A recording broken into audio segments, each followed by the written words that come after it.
सुल्तान ने अपनी फौज का कुछ हिस्सा फेरोज बे की क़यादत में छोड़कर वो वापस दारुल हुकूमत कुस्तुनतुनिया चले गए। सुल्तान के जाने के कुछ ही दिनों के बाद जॉन हुनयाडी ने सर्बियन फौज के साथ मिलकर अक्टूबर में उस्मानी फौज पर अचानक हमला कर दिया, जिसमें उस्मानी फौज को शिकस्त हुई और उस्मानी कमांडर फेरोज बे इस हमले में शहीद हो गए।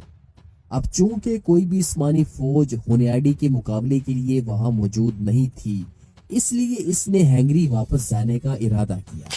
लेकिन वापस जाते हुए इसने उस्मानी शहर वडीन पर हमला करते हुए शहर को आग लगा दी और बेशुमार आम शहरियों को इसने तहस कर डाला।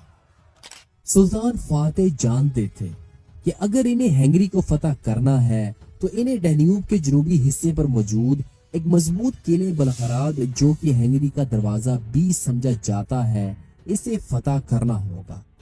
इसलिए सुल्तान ने अपनी पहली शिकस्त के कुछ ही सालों बाद यानी कि 1456 ईस्वी के मौसम गर्मा में सुल्तान ने नई मुहिम के लिए फौजों को जमा करना शुरू किया और जून में उस्मानी फौजें सुल्तान मोहम्मद फातेह की सरबराही में बलगराद के करीब पहुंची और बगैर किसी मज़ाहमत के सुल्तान बलगराद तक जा पहुंचे।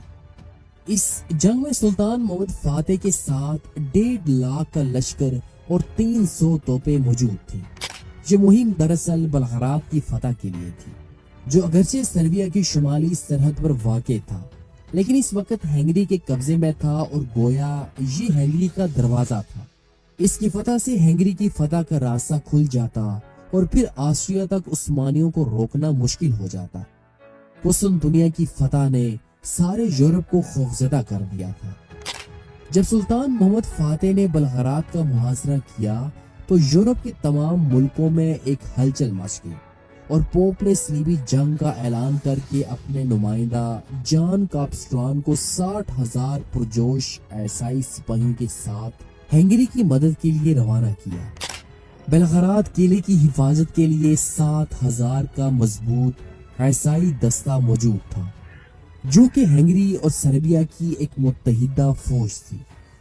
इसका कमांडर मशहूर हंगेरियन सिपा सालार जॉन हुनयाडी का बेटा था। दिरी इसना उस्मानियों के पास एक जबरदस्त और बड़ी फौज थी।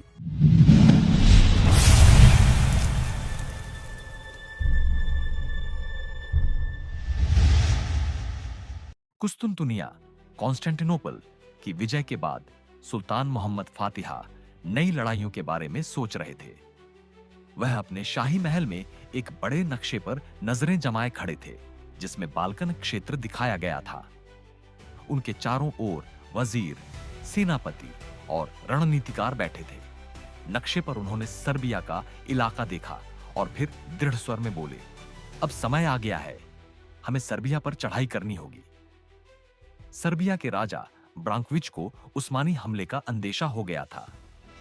उन्होंने बेलग्रेड किले में अपने सेनापतियों को इकट्ठा किया। किले की ऊंची दीवारों पर सर्बियाई सैनिक खड़े थे।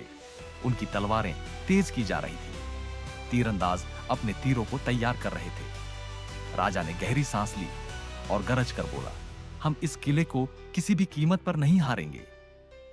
हजारों की तादाद में उस्मानी सैनिक सर्बिया की ओर बढ़ रहे थे। आगे सुल्तान मोहम्मद फातिह के विशेष सैनिक जनीसरी चल रहे थे, जिनके हाथों में चमचमाती तलवारें थीं। पीछे घुड़सवारों की लंबी पंक्ति थी, उनके झंडे हवा में लहरा रहे थे। दूर कहीं नगाड़े बज रहे थे, सैनिकों की आवाजें गूंज रही थी। हर चेहरा विजय की चमक से भरा हुआ था। जैसे ही उस्मानी सेना बेलग्रेड के किले के पास पहुंची, उन्होंने घेराबंदी कर दी। विशाल तोपों से किले की दीवारों पर गोले दागे जाने लगे। दूसरी ओर सर्बियाई सैनिक अपनी पूरी ताकत से लड़ रहे थे। दीवारों से गर्म तेल फेंका गया, तीरों की बारिश होने लगी, परंतु जनीसरियों ने किले पर चढ़ना शुरू कर दिया। राजा ब्रांकोविच अंतिम समय तक लड़ता रहा और चिल्लाया, हम कभी नहीं झुकेंगे। लेकिन उस्मानी सेना की ताकत के आगे सर्बियाई सैनिक कमजोर पड़ने लगे। अंततः बेलग्रेड का किला उस्मानी साम्राज्य के अधीन आ गया। सुल्तान मोहम्मद फातिह अपने काले घोड़े पर सवार होकर विजय पताका के साथ किले में दाखिल हुए। चारों ओर से अल्लाहू अकबर के नारे गूंज उठे। सुल्तान ने चारों ओर देखा और मुस्कुराकर बोले, यह तो बस शुरुआत है। उस्मानी सल्तनत आगे भी बढ़ेगी। अब सर्बिया पर उस्मानी शासन का आगाज हो चुका था। बाजारों में व्यापार बढ़ गया, नए कानून लागू हुए और सर्बिया में इस्लामी संस्कृति फैलने लगी। नए मस्जिदें और प्रशासनिक भवन बनाए जाने लगे। सुल्तान मोहम्मद फातिहा किले की ऊंची दीवारों से बाल्कन क्षेत्र को निहार रहे थे।